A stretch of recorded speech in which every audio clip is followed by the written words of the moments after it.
नाही. कित्येक संतांच्या, महंतांच्या, पुण्यवंतांच्या, भाग्यवंतांच्या, विचारवंतांच्या पदस्पर्शानं पावन झालेला हा माझा महाराष्ट्र आहे आणि म्हणून तो महान आहे.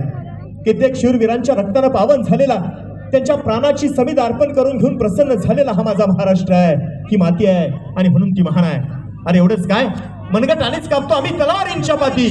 अरे मनगट आणीच कापतो आम्ही तलवारींच्या पाती आणि हृदयात आमच्या फक्त आणि फक्त शिव शंभू छत्रपती अशी एकच गर्जना करणाऱ्या समोर बसलेल्या माझ्या असंख्य मावळ्यांचा आणि समोर बसलेल्या माझ्या असंख्य जिजाऊ साहेबांचा, तारा राणींचा, रणरागिणींचा हा महाराष्ट्र आहे आणि म्हणून तो महान आहे.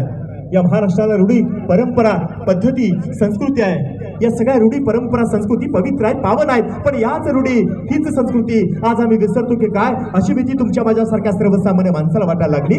आणि म्हणूनच विसरत चाललेल्या माझ्या देशाच्या रूढी, परंपरा या साऱ्या समाजमानाला पुन्हा एकदा सांगण्यासाठी, विसरत चाललेली माझ्या देशाची उज्ज्वल संस्कृती या माझ्या लहान लहान भावी पिढीला शिकवण्यासाठी राधेच्या नगरीतून मराठीलाच माहेरपण करण्याचा हा तुमच्या साक्षीनं छोटासा प्रयत्न सादर करत आहोत. मराठमोळा गीतांचा बहरदार कार्यक्रम, गाथा महाराष्ट्राची.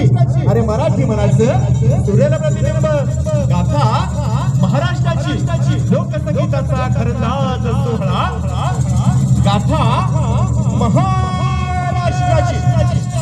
चला तर मग ही गाथा सांगायला सुरुवात करताना एक गुढी उभा करूया. ही गुढी आहे आनंदाची, चैतन्याची, मांगल्याची, सौभाग्याची.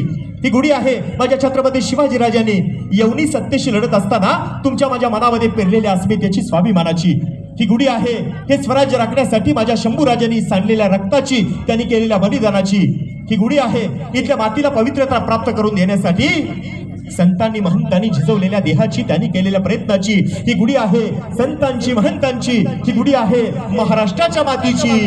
ही गुढी आहे महाराष्ट्राच्या गाथेची.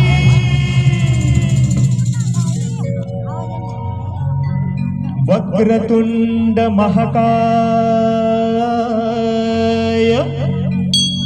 सूर्यकोटी समप्रभ,